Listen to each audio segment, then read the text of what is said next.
امریکہ کے سابق chairman joint chiefs of staff admiral mic ملن گزشتہ 2 اشروں کے دوران دنیا کے مختلف خطوں میں امریکی جنگی مشنز کی قیادت کر چکے ہیں۔ روس یوکرین جنگ پر وہ سمجھتے ہیں کہ یوکرین کے خلاف جنگ میں کچھ ممالک روس کے ساتھ کاروبار کرتے نظر آتے ہیں، جبکہ امریکہ اور اس کے مغربی اتحادی پابندیوں کے ذریعے اس پر دباؤ ڈالنے کی کوشش کر رہے ہیں۔ ایسی صورت میں کیا روس کے خلاف پابندیاں مؤثر ثابت ہو سکتی ہیں؟ وائس آف امریکہ کی مونا کاظم شاہ نے ریٹائرڈ ایڈمرل مائک ملن سے ایک انٹرویو میں روس اور یوکرین کی جنگ کے علاوہ افغانستان اور القاعدہ سمیت کئی اہم موضوعات پر بات کی۔ Actually, as far as sanctions are concerned, I've been surprised they have kicked in as hard as they have, as quickly as they have. جہاں تک تعزیرات کا تعلق ہے تو دراصل جس تیزی اور سختی سے انہیں نافذ کیا گیا ہے، میں اس پر حیران ہوں۔ تمام علامتوں سے ظاہر ہوتا ہے کہ ان پابندیوں سے مزید دباؤ پڑے گا۔ میں جانتا ہوں کہ صدر بائیڈن نے یورپی رہنماؤں سے بات کی تاکہ اس کو یقینی بنایا جا سکے کہ وہ ان پابندیوں پر قائم رہیں، اور دوسرا یہ کہ وہ پابندیوں میں اضافہ کریں گے۔ مجھے نہیں معلوم کہ یہ کب ہوگا، لیکن جب یہ جنگ ختم ہوگی تو روس ایک مختلف ملک ہوگا۔ میرے خیال میں پوٹن عالمی طور پر تنہا رہ جائیں گے، اور یقینی طور پر اقتصادی نقطہ نظر سے روس پر ہر پہلو سے نظر ثانی کرنی پڑے گی۔ مجھے نہیں لگتا کہ یورپ اپنے توانائی کے شعبے کی تنظیم نو کے بغیر آگے بڑھ سکتا ہے۔ مثال کے طور پر مجھے نہیں لگتا کہ ہم جرمنی کو قدرتی گیس کا نصف فراہم کرنے والے روس کے پاس واپس جا سکتے ہیں۔ جہاں تک نو فلائی زون کا معاملہ ہے، نیٹو اور امریکہ اس کے نفاذ میں ہچکچا کیوں رہے ہیں؟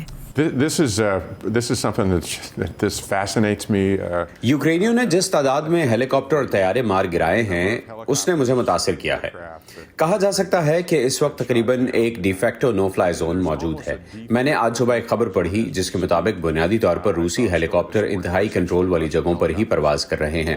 میرے خیال میں اگر آپ نو فلائی زون نافذ کرتے ہیں تو آپ کو اپنے طیاروں کی حفاظت کے لیے روس کے اندر موجود فضائی دفاعی نظام کو ختم کرنا ہوگا، اور جب آپ ایسا کرتے ہیں تو یہ جنگی عمل بن جاتا ہے۔ اور میں سمجھتا ہوں کہ ہمارے مقاصد کی فہرست میں اولین بات اس کو یقینی بنانا ہے کہ ہم کسی تیسری جنگ عظیم کو نہ چھیڑ دیں۔ Recently Afghanistan banned Voice of America. Afghanistan نے وائس آف امریکہ، DW اور BBC پر پابندی لگا دی ہے۔ آپ کے خیال میں کیا دنیا کی توجہ اب یوکرین پر ہے اور افغانستان کہیں پیچھے چلا گیا ہے؟ اور کیا طالبان پہلے سے زیادہ سخت گیر ہو گئے ہیں؟ Was this expected? What's your take on that? My thoughts on that are the Taliban. اس پر میں یہ کہوں گا کہ طالبان ہی رہیں گے۔ یہ اسی پر یقین رکھتے ہیں۔ یہ ویسے ہی ہیں جیسے ملک سے فرار ہوتے وقت تھے، اور مستقبل میں بھی ایسے ہی رہیں گے۔ سوال یہ ہے کہ ہم جس دور میں زندگی گزار رہے ہیں، آیا وہ اس میں واقعی حکومت چلا سکتے ہیں، ملک چلا سکتے ہیں؟ میں سمجھتا ہوں کہ ان کے جو اصول ہیں، خاص طور پر خواتین اور تعلیم وغیرہ کے حوالے سے، طالبان انہیں کسی قسم کا فائدہ نہیں پہنچا سکتے، نہ ہی ملک کے اندر اور نہ ہی عالمی سطح پر۔ تو امریکہ 20 سال تک وہاں رہا، مگر القاعدہ آج بھی ایک خطرہ ہے۔ جب امریکہ 20 سال تک القاعدہ سے نمٹنے کے لیے افغانستان میں موجود تھا، تو پھر اس وقت یہ خطرہ کیوں ہے؟ For 20 years.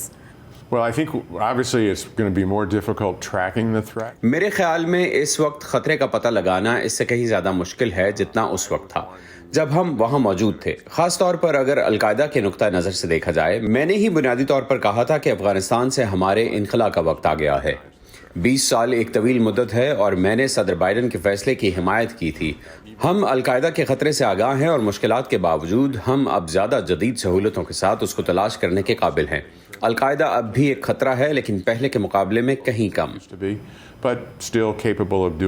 جب آپ وہاں تھے تو آپ نے پاکستان پر طالبان کے سب سے مہلک دھڑے حقانی نیٹ ورک کے ساتھ کام کرنے کا الزام لگایا تھا۔